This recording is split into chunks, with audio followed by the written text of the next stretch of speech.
Une chaîne, un monde. RTGA, mieux qu'une chaîne, un monde.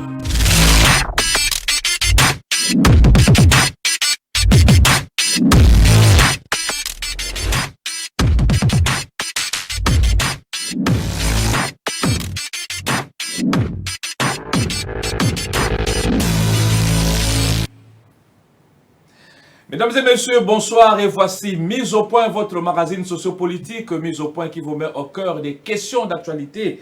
L'actualité en République démocratique du Congo, vous le savez, reste dominée par ces accords de coopération qui devront être signés dans les jours à venir avec les différents pays pour retrouver la paix, notamment avec le Rwanda, avec les États-Unis d'Amérique. Alors la question qui se pose est la suivante: est-ce que tous ces accords constituent une solution pour la paix ou une trahison ? Puisque ça fait débat pour certains, en tout cas, les accords ne sont pas les bienvenus maintenant et c'est une façon de trahir le pays. Est-ce que tel est le cas? Nous en parlons dans cette émission également. Nous allons parler de la justice. Quid des poursuites contre Joseph Kabila, l'ancien président de la République, l'actuel sénateur à vie? Vous le savez, l'auditeur général de FARDC a sollicité donc au niveau du Sénat la levée de ses immunités pour qu'il soit poursuivi par rapport aux faits qui lui sont reprochés. Qu'est-ce que vous en pensez? Qu'est-ce que notre invité en pense? Nous en parlons évidemment. Nous allons aussi parler de la santé du FIDEC, qui est le parti cher à la gouverneure de province Fifi Masuka, mais tenu de main de maître par notre invité, Dédé Moupassa, député national élu du territoire d'Idiofa dans la province de Kwilu, en même temps secrétaire général du FIDEC.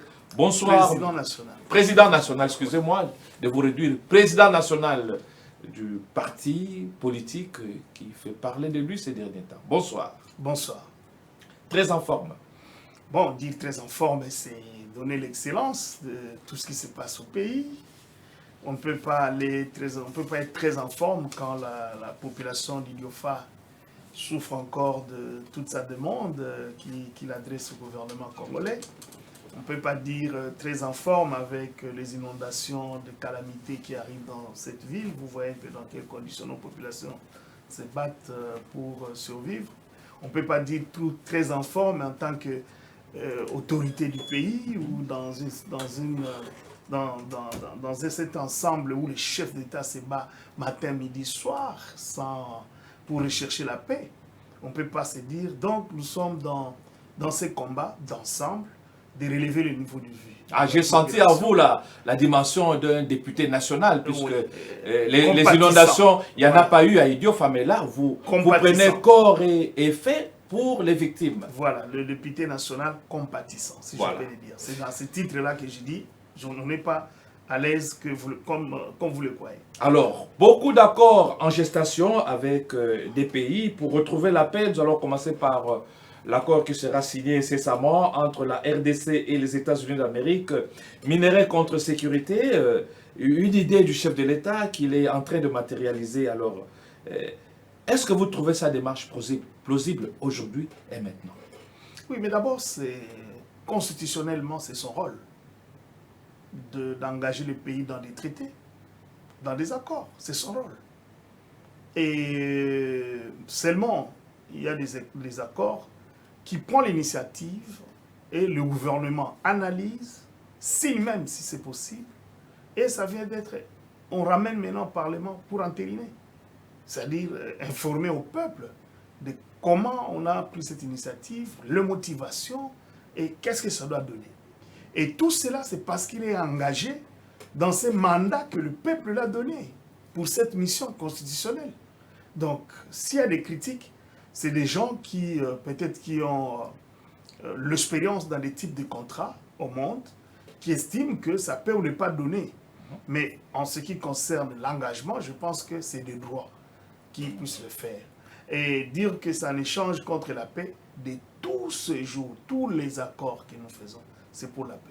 Et le premier accord, c'est même le code minier lui-même. C'est un contrat, cette fois-là, qui engage la République avec tous ses partenaires qu'on a. Le cuivre congolais n'est pas traité au Congo, ça vous le savez. Le cobalt congolais n'est pas traité au Congo. Le bois congolais n'est pas traité au Congo. C'est traité où? Mais maintenant, dans une autre vision des choses, et surtout dans la partie où nous avons tellement de richesses, mais cela ne marche pas dans notre économie, cela ne marche pas dans nos impôts, dans notre fiscalité, dans notre parafiscalité. Mais il faut se poser la question. Et ensuite, ça nous amène la guerre. Et pourquoi pas voir dans quelle mesure sécuriser surtout cette partie, parce que nos mines, nos bois et tout ça, c'est pas partout où il y a la guerre, non. Ou partout où il y a des terroristes, non. Il faut présenter les pays comme tels. Le cuivre n'est pas fait dans une zone où il y a la guerre, où il y a des menaces. Il y a des contrats là-bas. Les contrats sinon congolais, c'est pas sous ça ne se passe pas à l'Est. Ça se passe avec six communes. 6 communes évoluent où c'est? C'est dans les lois là-bas. Donc c'est déjà un contrat. Donc et nous voulons bien seulement peut-être relire. Donc c'est une poursuite, je peux dire une continuité des démarches antérieures. Mais cette fois-ci, c'est vis-à-vis d'un pays qui peut aussi apporter sa oui, touche ça peut apporter aussi. Ça peut apporter. Mais seulement qu'à l'évasion que nous avons, tous ces accords peuvent nous aider à relever le niveau à l'interne de la conscience congolaise, de relever le niveau des droits de l'homme, si je peux le dire, des citoyens congolais, de la prise en charge de l'État et de la présence de l'État dans son exercice. C'est ça qui peut faire face à toute évasion. La guerre ne finira pas. La paix, on doit la préparer. Et on doit la préparer avec le moyen qu'on doit disposer en sauvegardant, en protégeant notre richesse. La Légion saute sur Kolwezi. Vous savez ce que c'est? On a eu la guerre de 80 jours. C'était quoi la guerre de 80 jours? C'est comme si les choses, c'est seulement aujourd'hui. Mais après, on a protégé. Oui. C'est-à-dire, à mon avis, je me répète pour synthétiser ma logique à votre question, j'ai dit tout simplement, le chef de l'État est en droit constitutionnel de prendre tout contact pour des traités et accords pour la République. Mais la seconde question que vous avez posée, est-ce que c'est opportun? Alors, l'opportunité, maintenant, je les juge éventuelle, important. Pourquoi? Parce que la région où on doit bénéficier de ces produits-là ne marche pas dans notre économie. Ça marche dans l'économie de voisins. Et les voisins utilisent les moyens outre qui utilisent. Oui, on va en arriver là. On va en arriver là. Pour en finir, alors pour ramener la paix, pour que nous puissions bénéficier de cela, je pense qu'il a à l'autorité. Il en a l'autorité de... Oui, mais là où le bas blesse, c'est que là où les Congolais se posent trop de questions, est-ce que ça sera un accord win-win, c'est-à-dire gagnant-gagnant, quand on sait que les États-Unis, c'est quand même la première force mondiale jusque-là, et peut-être concurrencée par la Chine sur le plan économique. Est-ce qu'ils vont nous prendre comme tel, c'est-à-dire un pays souverain pour traiter d'égal à égal par rapport à ça? Bon, des expériences de tous les pays. Nous sommes un pays souverain, indépendant. Si nous allons vers un pays gourmand, si je peux dire comme ça, nous devons savoir avec qui nous traitons. C'est quoi notre stratégie? C'est quoi que nous voulons là-bas? Aujourd'hui, il peut dominer parce qu'on lui a donné 1000 tonnes. Mais notre objectif en donnant 1000 tonnes, c'est pour gagner 25 tonnes dans la paix et dans la quiétude et en arrangeant notre pays. Ils viennent avec des stratégies, ils vont dire signer ici, signer par là. C'est pareil avec tous les autres qui sont ici. Mais c'est à nous, à l'interne, de savoir comment approcher comment je vais l'appeler, je suis sur un plateau de télévision, stratégiquement, je ne sais pas, qu'est-ce que vous qualifiez les États-Unis de ne pas être correct dans la signature de ces accords, de ruiner des gens, ou c'est quoi que vous qualifiez? Moi, j'estime c'est un pays qui a besoin de matières que nous avons, et il veut le transformer chez lui, nous disons, dans les accords. Et d'ailleurs, c'est les actus qu'on doit mettre dedans, pour dire 2 ans, 3 ans, vous prenez, mais 4-5 ans, vous formez chez nous, et 10e année, vous fabriquez localement chez nous. Donc, on peut donner les 2 premières années, les 3 premières années, nous formons, les 4, 5e, 6e année, tout ce qu'on transforme avec nos pays, nos produits, nous les faisons ici. C'est aussi une formule des accords. Donc, dans un premier temps, l'équilibre n'est pas tant du vu ou en chiffres. Il faut un casting, il faut vraiment des experts, des stratèges pour arriver à peaufiner cet accord. Il faut des stratèges. Pour qu'il soit gagnant-gagnant. Il faut des stratèges. Aujourd'hui, on avait critiqué le code minier au départ. L'exploitation minière, moi aujourd'hui, je critique. J'ai un autre point de vue sur l'exploitation minière à l'étape où nous sommes. 20 ans ou, c'est pas moi, ça va faire 18 ans ou 20 ans qu'on est dans l'exploitation minière. Mais les gens qui sont venus pour la première fois, ils ne savaient pas par où entrer même dans leur site. Comment faire entrer le machine pour faire du forage, pour checker là-dedans. C'était difficile pour aller faire les examens de produits, de minéraux qui tiraient. Prospection. Prospection. Il devait sortir, il fallait appeler des équipes qui venaient de l'extérieur, de l'Australie, de Corée, et peu partout. Mais aujourd'hui, les choses ont évolué, largement évolué avec les nouvelles technologies. Avec le courant. À l'époque, on ne traitait que le produit de plus de 10-15%. On jetait tout ce qu'il y avait de 5-6%. Aujourd'hui, on est en train de chercher même 2% de mine. Donc, aujourd'hui, on peut requalifier la manière de faire des choses. Mais la manière dont ceux qui ont fait ça en 2002, n'est-ce pas, on peut ne pas les condamner. Parce que c'était... Quel était le budget du pays à l'entame de code minier? De 300 millions de dollars. 300, je ne sais pas moi combien de millions. Ça n'atteignait même pas 1 milliard. Mais aujourd'hui, nous sommes à 18 milliards. Donc la production de ces failles-là, nous sommes à 18 milliards, qu'à bien même, la corruption, la concussion, le tricherie, on n'a pas encore la capacité d'évaluer même le mine en question qu'on concède pour l'exploitation. Donc, il y a beaucoup, pas mal de choses à faire, à rectifier, mais au bout du tunnel, il faut qu'on arrive à tout transformer en RDC. L'opposition ne l'entend pas de cette oreille. L'opposition estime que c'est une trahison pour le chef de l'État, dans la mesure où vous êtes député national, et vous l'avez peut-être effleuré, et que l'initiative n'est pas encore passée par le Parlement, par les deux chambres du Parlement qui doivent peut-être donner l'aval au chef de l'État pour faire aboutir cet accord. Non, il n'y a pas. C'est pas.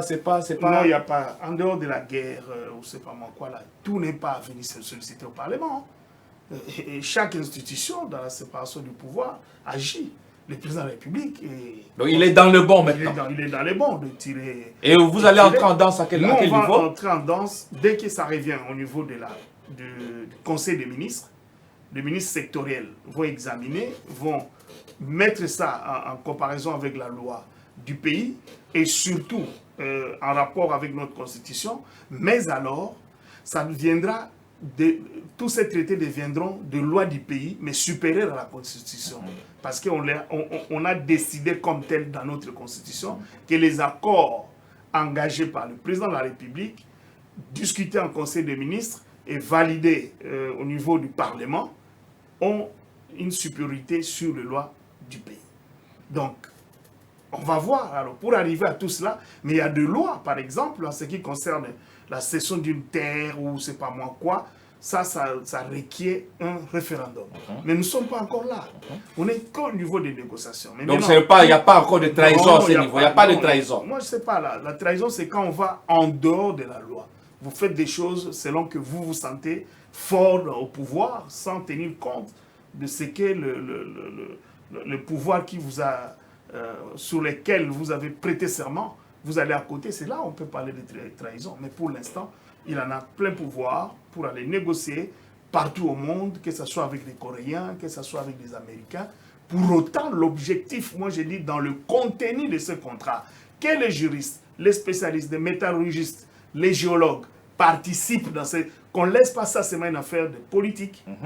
Que les amis géologues qui ont une idée des composants de chaque produit et même de l'ensemble des produits stratégiques qu'il y a au pays, d'aujourd'hui et de demain. Nous avons plein de produits ici, de mines, de minéraux de cuivre, de fer. On n'en a plus besoin. Minéraux de charbon, c'est plus comme il y a 30 ans passés, comme 40 ans. Mais aujourd'hui, quand on parle de tantalite, on parle d'autres produits. Et ce sont des produits de l'heure qui entrent dans la modernité, qui rentrent dans la nouvelle technologie. Donc, il y a une façon de faire cette approche.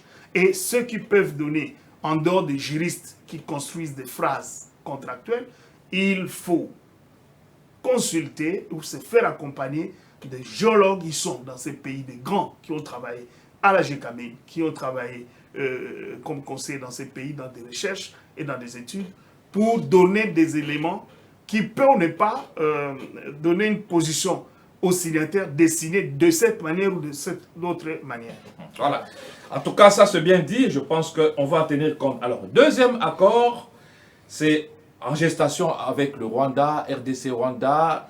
La déclaration de principe a été signée, les projets d'accord ont été envoyés aux États-Unis, mais pour d'aucuns, ce n'est pas opportun aujourd'hui de signer encore un accord avec le Rwanda, alors que nous allons signer avec les États-Unis. Oui, Est-ce que ça vaut la peine? Le Rwanda, c'est un pays indépendant, souverain, qui peut avoir des accords avec la RDC. Après la guerre, on peut faire la paix et signer des accords. Mais sur quoi on va porter ces accords quand on cherche la paix et que la paix peut-être va nous venir avec l'accord avec les Américains et le Rwanda dans tout ça? Oui, mais c'est pas un accord de trop? Non, mais ça fait quoi? Les accords, on ne va pas se fatiguer des accords. Aussi longtemps ces pays vont exister, nous vivrons toujours de nos lois et des accords et traités. C'est comme ça, la vie des États, c'est dans des accords. La vie des États, c'est dans des traités. Il n'y a pas une autre façon de faire. Et la vie des États, c'est se protéger aussi avec ses armées. C'est collaborer aussi en termes de sécurité. C'est se battre aussi un jour. Hein, pour terminer, disons, si vous ne trouvez pas de voies et moyens de négociation, vous devez vous frapper les uns les autres. Donc, pour donner l'avantage à votre pays. Et ça sont des principes des relations internationales, des vies des États. Les États sont des amis, mais les amis qui se regardent et qui se protègent. Il suffit de rien, ça peut tourner mal. Croyez-vous que cet accord-là, considéré avec le Rwanda, pourra nous amener à ne plus avoir la guerre, à l'étape actuelle de cette guerre? Oui, à l'étape actuelle, ben non, moi j'ai une autre façon de voir les choses où, bon, quand on parle du Rwanda, c'est vrai, c'est les gens qui ont plus d'informations, ils estiment que il faut attaquer le Rwanda qui est dans le pays illégalement, qui soutient de rébellions ou des groupes terroristes. Mais quand je cherche l'identité de tous ces terroristes-là, je me dis, il y a de quoi conscientiser ceux-là qui vont au Rwanda pour avoir cette facilité de pénétrer au pays ou de ruiner, de ravager nos concitoyens, nos richesses et tout ce que vous voulez. Donc, dans cette priorité-là, je pense que la lecture, on a très bien fait la lecture au niveau de l'OIA, c'est comme on appelle encore, Union africaine. Oui, parce qu'on a mis le groupe rebelle d'un côté, et ces groupes rebelles n'évoluent que dans des mines d'or, mines de coltan, et ils sont nombreux pour ça. Les rebelles d'un côté, les groupes armés, c'est-à-dire le processus de Nairobi. Oui, alors voilà, on les a mis dans le processus de Nairobi. Alors les États qui sont en conflit, où ils se permettent de venir envahir l'État, un autre pays qui est condamné par l'accord le traité de Vienne, ça devient un autre dossier où nous avons porté cette affaire au niveau des Nations Unies et les Nations Unies ont envoyé des enquêteurs et ils sont arrivés à un niveau tel que ils sont en train de condamner le Rwanda et ils ont même demandé au Rwanda de se retirer. Vous voyez? Et là, c'est ce qu'on avait demandé à Luanda. Voilà. Vous voyez? Mais nous-mêmes, avec notre société civile, parce qu'il y a une partie de peuple dans tout ça, il y a un peuple qui n'est pas en guerre. Excusez-moi de le dire.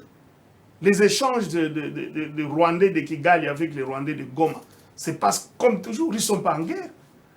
Les Rwandais qui circulent encore au Congo ici, on ne les a jamais chassés, on ne les chasse même pas. Les Congolais qui sont au Rwanda, on ne les a pas chassés.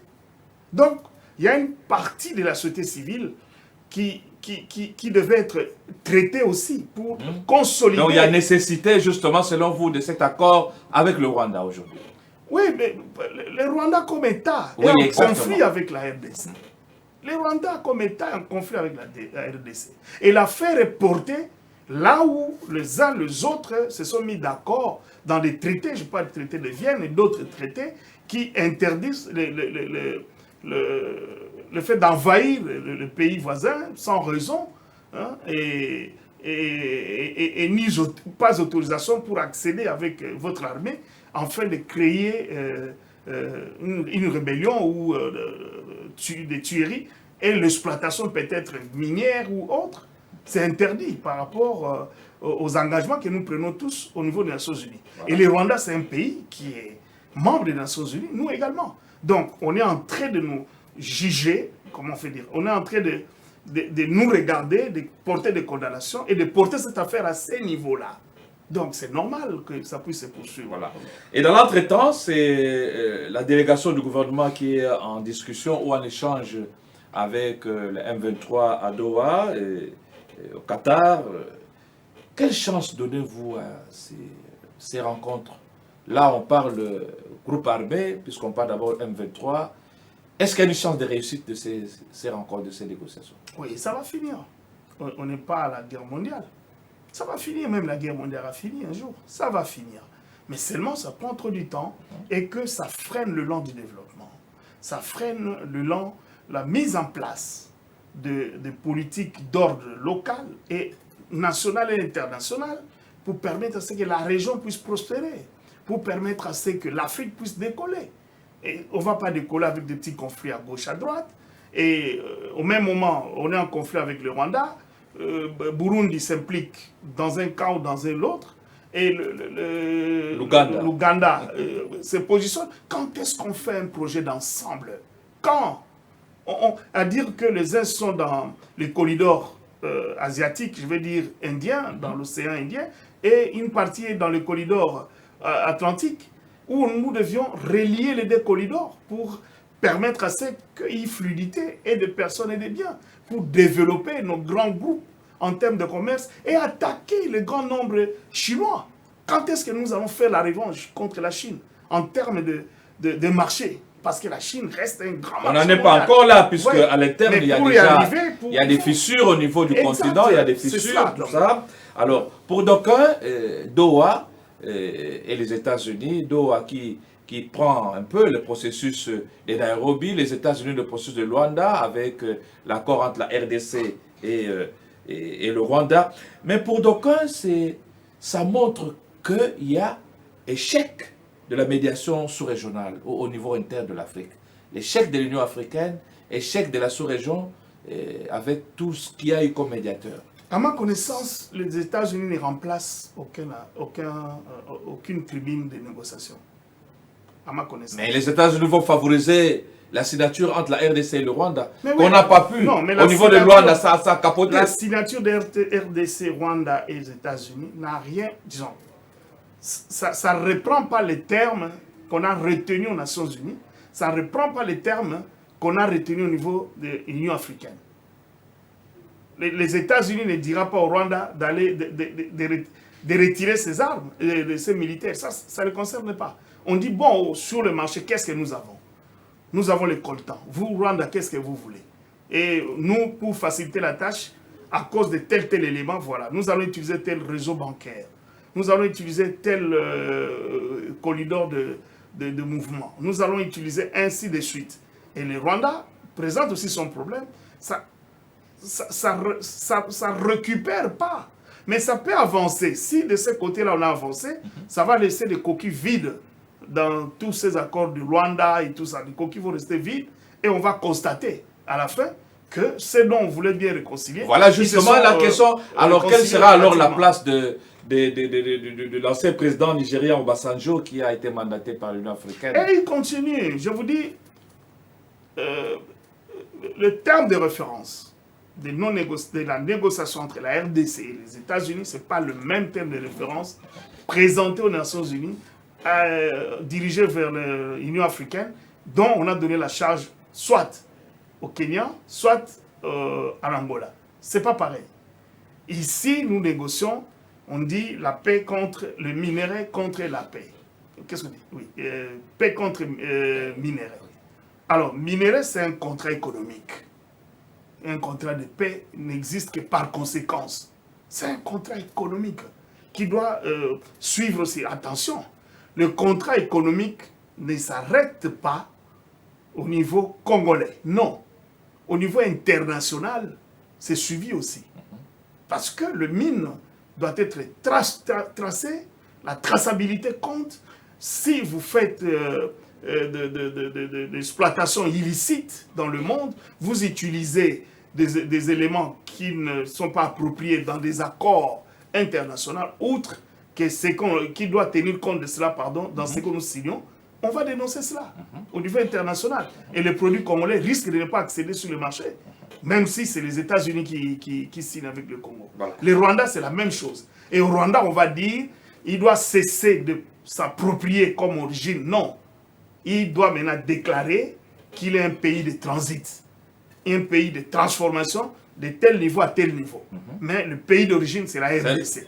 Pour gagner sur les statistiques, le terme d'origine et dans la traçabilité, parce qu'il y a des conséquences énormes. Parce qu'aujourd'hui, si on dit quels sont les pays qui ont pollué le monde aujourd'hui, on vous classe les pays pollueurs. C'est là-bas qu'ils sont venus, c'est eux le payeur.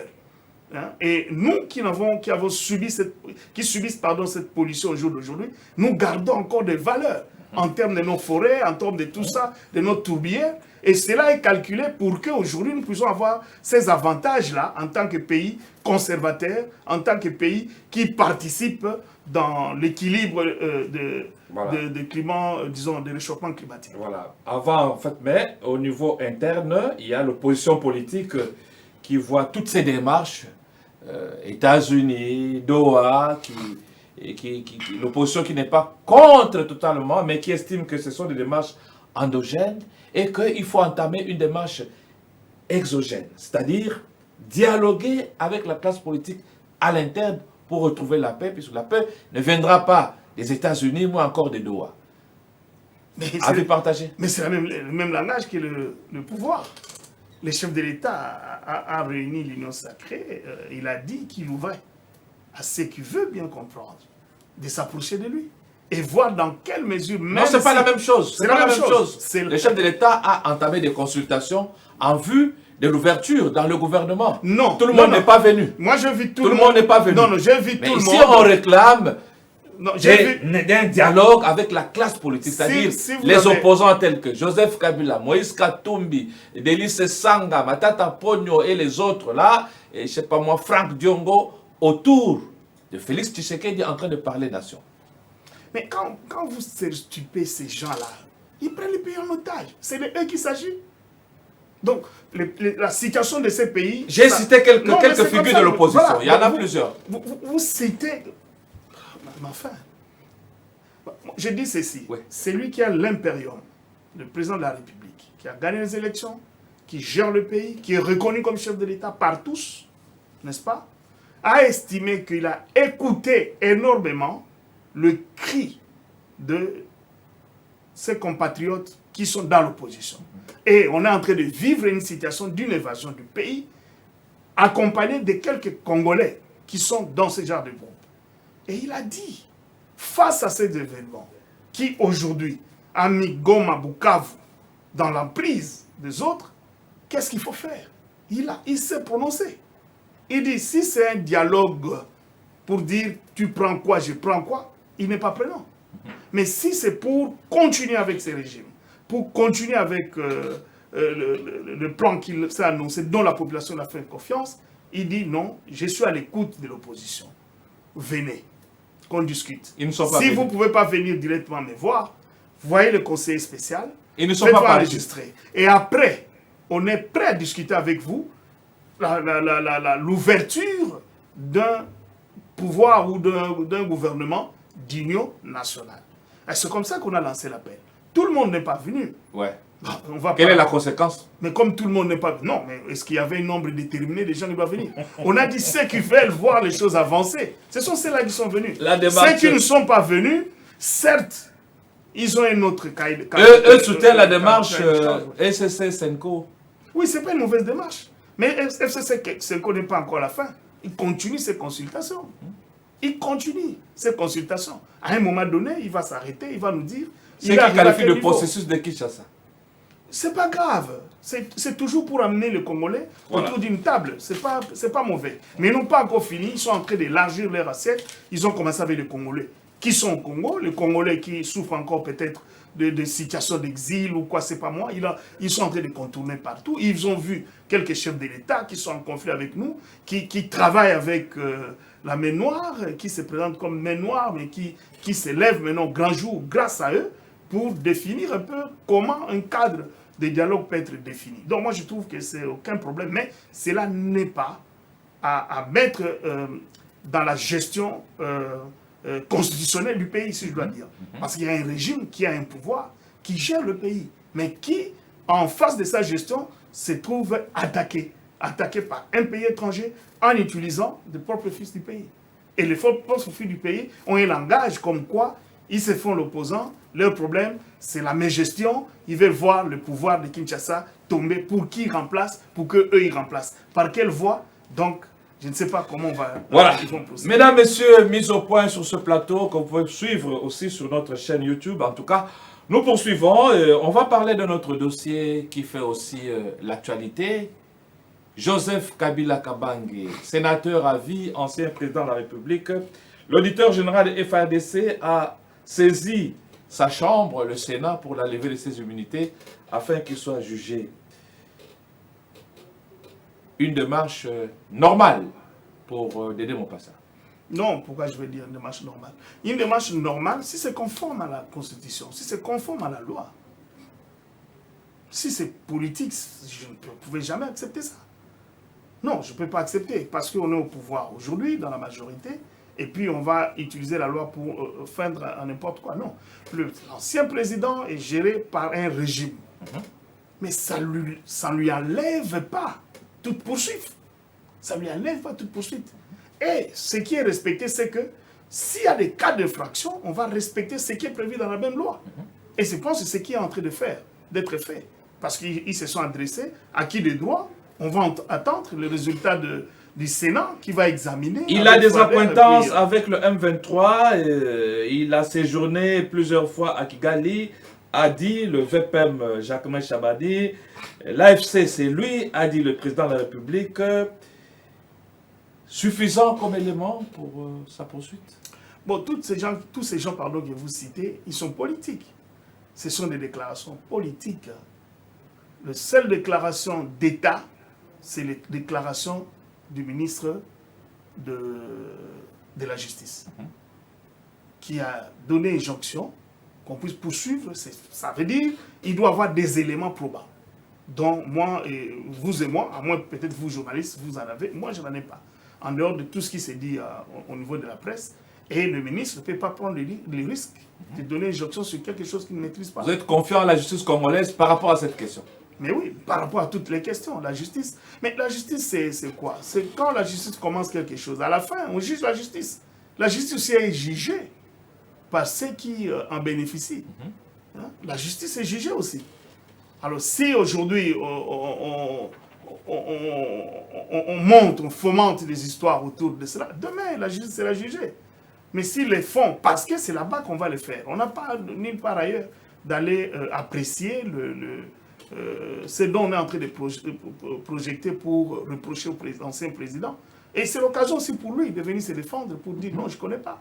Il n'y a aucune preuve. Donc voilà, c'est aussi la justice aussi ça. Est-ce qu'il ne sera pas arrêté une fois ici?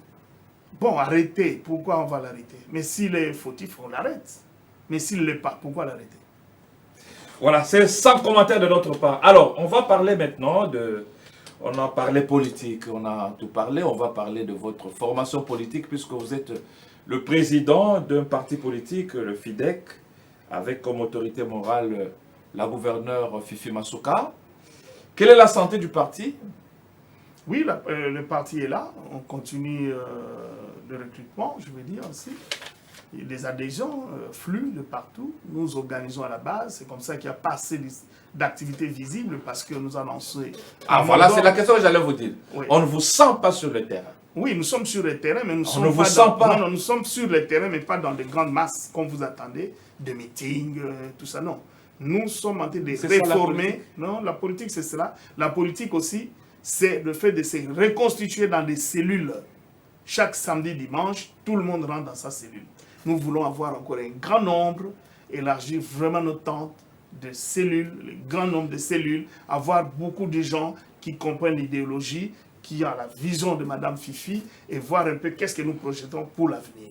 Et quand on fait les grands nombres, après maintenant, nous allons définir des activités de grande envergure. Mais en attendant, nous formons aussi au même moment nos cadres et les formateurs de formateurs.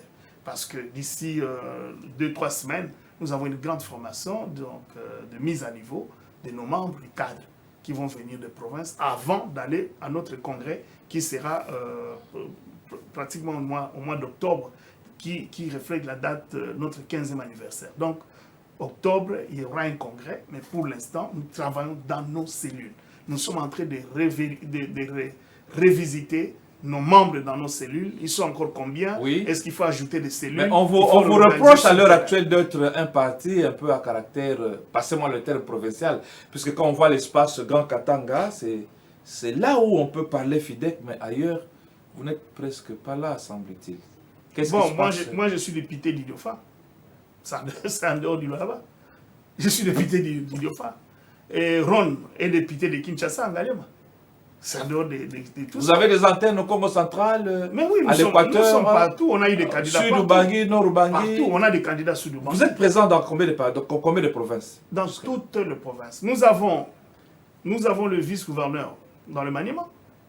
C'est pour là-bas. Nous avons le vice-président de l'Assemblée provinciale dans le Maniema. C'est pas les là-bas. C'est vrai, on a commencé, l'idée est venue à cause des origines de notre autorité morale, mais qui a des ambitions nationales et nationalistes. Elle se bat pour ça. Et ensuite, les choses sont en train d'évoluer. Je vous donne seulement ces cas-là. Je suis d'Idiofa, c'est dans le Kwilu. Il y a Zachary qui est de Mongala. Il y a Ron, dis-moi là, qui est de Ngalema ici. Et vous voulez que je cite encore qui? On est comme ça. Mais sur le terrain, les activités, Mais les activités politiques... Faites voir vos activités, non, monsieur le président. Il n'y a pas de là, standard. Vous êtes dans votre casquette de président, monsieur le président. Il n'y a pas de standard d'activité. Ne travaillez pas en vase clos, monsieur le président. Non, il n'y a pas de standard d'activité politique qui viennent crier matin, midi, soir. Vous prenez les images, voilà, on a fait. Non, nous sommes dans un programme. Nous sommes dans la phase d'installation des cellules. On revient d'une élection. Maintenant, il faut refonder nos cellules. Il faut réactiver les cellules. Il faut voir s'il y a de nouveaux venants, les anciens, les donner encore confiance, projeter, avoir des sections, des cellules de fédération au niveau du secrétaire général. Il y a des activités spécialisées dans la Ligue des jeunes. Il y a donc, des activités je comprends bien. Vous êtes en train de faire un travail de fourmi. Donc, Mais oui, on travaille. Mais maintenant, face aux événements, vous avez vu comment on a sensibilisé face à la guerre de l'Est, notre jeunesse qui se sont mobilisés pour se faire enrôler, pour s'engager. C'est aussi une activité politique. Donc l'activité politique n'est pas seulement de venir crier, chanter, ainsi de suite. Non, mais nous nous retrouvons. Je pense que nous sommes dans une bonne voie de restaurer la valeur du parti et nous agitons la mise en valeur, disons le surplus de valeur, c'est quoi? C'est éduquer notre population, éduquer nos membres à nous, en passant par le formateur des formateurs dont je vous ai dit, on va avoir toute une conférence, toute une semaine ici, à Kinshasa, d'ici 2-3 semaines, pour la mise à niveau de nos cadres, avec un séminaire de 4 modules qui sera préparé très bientôt. J'espère que vous allez associer la presse pour raison de visibilité, sinon vous allez bon, on va juger si communiquer pour ça, c'est pour qui? On communique, c'est important aussi, on communique pour qui? Pour se faire voir à qui? Si, bien faire et le faire savoir. Ouais, si à l'interne, ça nous suffit, on va s'arrêter là. Mais s'il faut dire ça au monde, on le dira. Voilà. On ne veut pas vraiment utiliser la presse même si c'est vide. Tous les gens qui passent à la presse tous les matins, midi, soir, ils n'ont pas de base comme FIDEC. FIDEC est partout. Et nous sommes très assis. Je peux appeler un chef de cellule. C'est pas moi, donnez-moi une localité, j'appelle le chef de cellule. Voilà. C'est ça qui est important. C'est ça qui est important et honorant pour Mme Fifi Masuka, autorité morale. J'étais à Bukavu. J'ai installé le parti à Bukavu. J'étais à Goma. J'ai installé le parti à Goma, où j'ai revivité le parti, si je peux dire ainsi, entre guillemets. Partout là-bas, je suis passé. Vous voyez, et la secrétaire générale, très dynamique, continue à travailler. Nous avons une présidente de Ligue des femmes. Il y a un groupe qu'on a installé aux États-Unis. On a travaillé avec nos cellules extérieures. En Belgique, maintenant, on a un repère. Donc, nous travaillons. On a des cadres. Tous les jours, il y a des adhésions. Tous les jours, il y a des adhésions. C'est vrai, quand je dis ça, tout n'est pas parfait, bien sûr. Nous sommes dans un pays avec tous ces problèmes, vous voyez. Alors, nous sommes en train de travailler petit à petit pour combler. Et surtout, nous tenons à l'éducation de nos membres, l'éducation de nos camarades, de nos militants. Nous tenons qu'à l'éducation politique, civique et patriotique pour qu'ils soient à la hauteur de la gestion d'un État, qu'ils comprennent avant toute chose, que l'État c'est quoi exactement et pourquoi les partis politiques, pourquoi nous allons aux élections. Des questions comme ça, il faut que nos camarades puissent le maîtriser. Et nous, quelle est notre vision de gestion du pays? Qu'est-ce que nous entendons par la présence de l'État et qu'est-ce que l'État doit faire pour ses concitoyens? Quand aujourd'hui tu es parti politique camarade et demain tu dois accéder député ou ministre ou gouverneur, comme vous voyez ce que Mme Fifi est en train de faire dans le loi là-bas, ça c'est l'expression. Je ne vais pas entrer dans une polémique puisque Voilà. l'émission est arrivée presque à sa fin. Hein. Et si Mais on avait pourquoi tu encore voulais quelques polémiquer temps, on pendant allait que poser la question j'ai- puisque vous Ouais. vantez les actions de gouverneurs. votre autorité morale, mais Et on a dit j'allais qu'ils peut-être ont vous pris des apporter 5 000. d'autres éléments Oui. qui contredisent ça, mais il n'y a plus de temps. Quel élément? On peut se donner rendez-vous prochainement? Non, mais je suis là. Mais pour l'autorité, il faut faire la... Et les gouverneurs de l'Union sacrée, ça il faut le dire, et les gouverneurs Nous sommes de l'Union arrivés à la sacrée, fin. et les modèles de FIDEC dans l'Union sacrée, avec sa plateforme A24, A25 et AN, qui a plus ou moins 26 députés, qui fait sa force, et il donne l'image de sa gestion. Là. Voilà. Et en accord avec la vision du président de la République. Voilà Chef de l'État, votre Félix dernier Antoine mot. Tshilombo. Nous sommes arrivés à la fin. Un petit message de 30 secondes que vous pouvez adresser, je ne sais pas, à vous le choix, à votre base. Au Oui, membre je de votre- dis les adhésions, approchez-vous à nos cellules. Chaque fois quand vous vous réveillez, vous avez envie d'adhérer dans FIDEC, posez-vous la question sur votre avenue, dans votre quartier, où se trouve la cellule. Si vous constatez qu'il n'y a pas de cellule, mes chers amis, organisez-vous en cellule, réunissez-vous à 100 et contactez-moi. Contactez le secrétaire général, contactez vos fédéraux, on viendra installer votre cellule et on va vous donner les éléments de compréhension de la vision, d'idéologie de notre parti. Voilà ce que je peux dire. Mesdames, Messieurs, ça n'est fini. Dédé Mopassa, le député national élu de Idiofa dans le Kwilu, président national du FIDEC, c'était lui notre invité. Nous avons parlé des différents accords que la RDC s'apprête à signer avec les États-Unis, avec le Rwanda, qui constituent une solution pour la paix ou une trahison. Vous avez suivi son point de vue. Nous avons parlé de la justice, donc des poursuites contre le président Joseph Kabila, sénateur à vie. Vous avez eu son point de vue, également la santé du FIDEC. En tout cas, merci beaucoup de nous avoir suivis. On se retrouve dans une semaine avec un autre numéro de mise au point. Au revoir.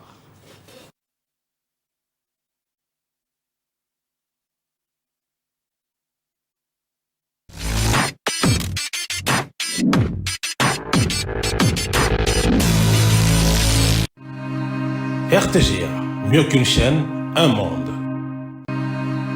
RTGA, mieux qu'une chaîne, un monde.